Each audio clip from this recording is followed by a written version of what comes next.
we're going to do one of my favorite bread recipes, and it's from Italy, which is one of my favorite countries in the whole world. And what we have today is a Foccacia Al Rosamarino. Does that sound efficient and like quality?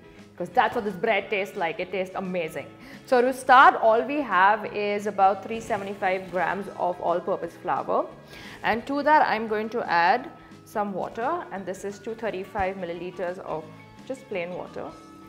And because I'm going to use some instant yeast, I don't need to warm up my water and activate my yeast or any of that. So that's the water. Then we have 12 milliliters of olive oil. And please use good olive oil, and do use olive oil, because if you put a vegetable oil in, you're not going to get that lovely flavor from the focaccia as you would if you did use olive oil. Okay, after the olive oil, we have 7 grams of salt, and your salt is really important because that's your flavor, so don't under season your bread. Now, when we were in school, they always kind of frightened us as to put the salt in last. The only time you need to do that is if you're using fresh yeast. So as a rule, I just kind of hold off on my salt till the end, just so I remember if I'm ever using fresh yeast. So then we have about 2 grams of sugar, which is going to be the food for the yeast, because the yeast needs something to eat. So that's the sugar. Next, we're going to add my yeast, which is 5 grams of instant dried yeast, and this thing is a lifesaver. Not as great as fresh yeast, obviously, but if you live in a city and you don't have access to fresh yeast all the time, then you just go ahead and use it. Okay, you add that in as well. Then I'm going to add some of my salt at the end. Now again, I say if you're using fresh yeast, you do not add the salt until you've incorporated that little bit. Okay, so at this point, all we're going to do is start mixing. We have the sugar, which is going to feed the yeast, and we have fattening agent, which is the olive oil. All right, you want to start this at a medium speed and watch how it goes, and then you want to keep the whole mixing process for about 12 minutes, and that's why I have my timer here, and I'm going to time that for 12 minutes.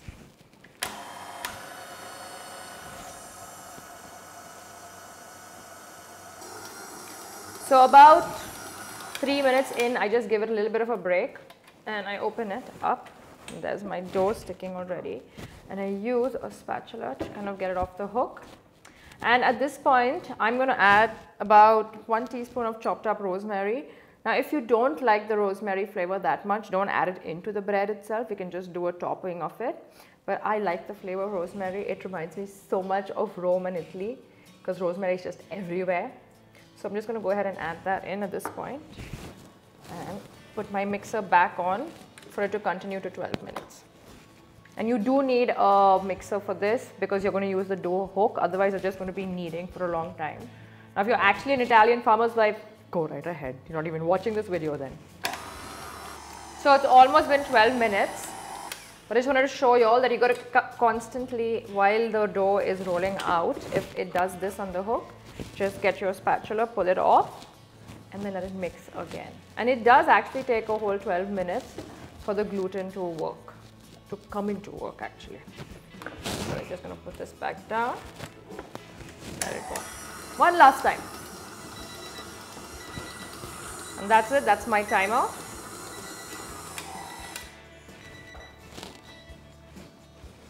So a good way to test if your dough is pretty much done mixing is to check if the gluten has been formed and stretched out, because that's what you're doing while you're mixing it, and that's why you feed the yeast. Okay, so just take a tiny bit like this, roll it up into a tiny little ball, and then you're going to try and stretch it.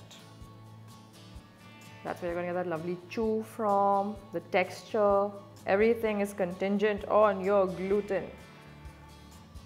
Gluten is very good, as long as you're not allergic to it. There, so you want it to stretch quite a bit until it finally rips. All right, that's how I know my gluten is done, and it does smell amazing. So now in a medium-sized baking tin, and I think everyone has these at home, they're from IKEA. All I'm going to do is get a splash of regular olive oil. Just pour some in, because you want to oil the entire container that the focaccia is going to be in. This is really important, so do not be stingy with it. I have been stingy in the past and regretted it massively. Okay, so all you're going to do is brush this all over the sides. Once this is very well brushed with oil, I'm going to go ahead and tip over my dough into this. Okay, next we're going to get our dough from earlier. And you want the bowl to be nice and clean like this, and you want the dough to leave the bowl easily.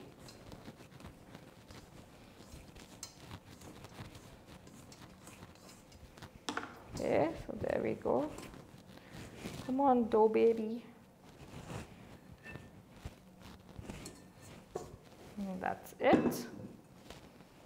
Oh, it's so soft and so yielding and perfect. So I just like to do this in the end after I've taken it out of the mixing bowl to put some extra Nicole love into it for it to know that I want it to rise and be amazing. So once you've placed it into the tin that it's going to bake in, just kind of stretch it out with your knuckles. You're not going to be able to stretch it out all the way to the sides. It's going to keep pulling back because that's the gluten working in it. But once you leave it to rise, it is going to take up the entire space of the baking tin. So once it's kind of stretched out to all corners, what I'm going to do is just give it a little brush, and I'm going to cover it with a wet, damp cloth, okay, a linen cloth. And because I live in Dubai and we're in the middle of summer right now, I'm just going to pop this out onto my balcony for it to proof for about 30 minutes to an hour. But pretty much what you need to see is that it doubles in size. That's all you're looking for it to double in size. That's how you know that it's done. Don't let it overproof because otherwise your bread will collapse. Okay. If you do not live in a hot climate like I do, you can pop this next to your dryer and the heat from the dryer will help it rise. So it's been about 45 minutes and clearly it has risen to the occasion, so to speak. And this is the focaccia, and you can see the little bits of Rosamarino in it. And now what we're going to do is just brush it with some more olive oil. You want a lovely brown bread. Oh, how perfect. So if you're scared of making bread, give this recipe a try. It's not hard. It's not as intimidating as it looks. If I can do it, you can do it, I promise. We are going to add some rosemary. But before we add rosemary, what we're going to do is pinch it. So literally it's like pinching a baby's bottom. Although I don't think you should be pinching babies' bottoms out there, let the babies be. So you just pinch the bread, okay? That's it.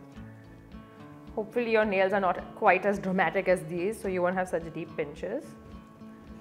But yeah, just pinch gently. Because this is like a trademark of focaccia all over Italy. Okay, then I have some sun-dried tomato to go on top. Now you could put anything you like. You could put some onion, you could put mozzarella, shredded mozzarella, or some garlic, if you like garlic, or just some more rosemary. Oh, you know what I want to try is anchovies ones. That's just because I'm obsessed with them and I think they would add such an insane flavor. So this was just about 6 to 7 sun-dried tomatoes that I finally like lengthwise chopped them up. And then I'm going to add some more rosemary because this is Foccacia Al Rosamarino. So anyway, just go ahead and put some rosemary in, just as much as you like. And now what you want to do before you actually put this into the oven is kind of squash down the toppings a little bit because they will kind of be pushed up by the bread as it bakes. And then with the leftover oil, just like squash some oil onto the rosemary and the sun-dried tomato. So they stay nice and rooted and remember who they are as people. So once you're done squashing, just wipe your hands please. Make sure you have clean hands for the entire process. and get some lovely sea salt and sprinkle on some sea salt. Okay, because just a little hit of salt on top, just your palate will thank you for it, I promise. We're going to put this into the oven at about 230 degrees Celsius, and I know that seems high, but don't worry about it, for 25 minutes. And if, like most people, you have an oven at home, which is not a professional oven, if at 18 minutes you don't see the top of your bread getting a lovely nice golden brown color, feel free to put your grill on, not too high, just about a quarter way in, and allow the bread to brown to a lovely golden crispy crust on top, and then your bread will be done. So 25 minutes later, the bread is perfect. It's ready to eat. It is ready to be celebrated because, oh my God, it's beautiful. Now, as soon as it comes out of the oven, please get it out of its baking tin and put it onto a cooling rack because you don't want it to overcook, just like I've done. So I'm just going to cut this up now. Move this off. Also, my oven is not the most professional oven, so I did turn the grill on about 7 minutes before it finished cooking. So let's cut the bread. Ooh, listen to that lovely crust. Always use a bread knife. Oh, look at that lovely crumb. Oh, it's perfect. Okay. So now you could serve this for a meal or just make some bread and put it in an airtight container, and it will stay for 2 to 3 days. But after that, it's going to get stale. If you want to freeze it and keep it for a long time, you may do that too. So let's try some of this now. I was going to say I like the end pieces the most, but that would be a lie. I like all the pieces the same. The best thing about this bread is if you can get it right when it's hot, I mean, that's the perfect time. Oh, look at this perfect little piece of bread. I'm just going to try it out with some of the tapenade that I made, which I'm going to link the recipe to this recipe as well.